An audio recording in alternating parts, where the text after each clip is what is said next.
जलजीवन mission योजनेतल्या तरुण कंत्राटदारानं आत्महत्या केली आहे। सांगलीच्या वाळवा तालुक्यातील तांदुळवाडीमधील कंत्राटदार हर्षल पाटील यानं गळफास घेत आत्महत्या केली आहे। जलजीवन मिशन योजनेचं काम पूर्ण करून देखील 1 वर्षापासून कामाचे पैसे मिळत नसल्यानं हर्षलनं आत्महत्येसारखं टोकाचं पाऊल उचललंय, असा आरोप महाराष्ट्र राज्य कंत्राटदार महासंघाचे अध्यक्ष मिलिंद भोसले यांनी केला।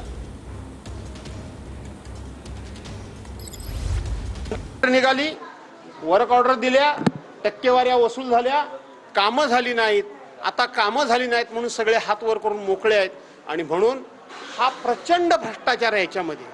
आणि म्हणून अशा तरुणांना आत्महत्या करायला लागतायत, हे दुर्दैव आहे। सरकारच्या तिजोरीतून आपल्याला मतं मिळण्याकरता म्हणून वारेमाप पैशाचं वाटप करून या ठिकाणी केलेला हा उघड भ्रष्टाचार आहे।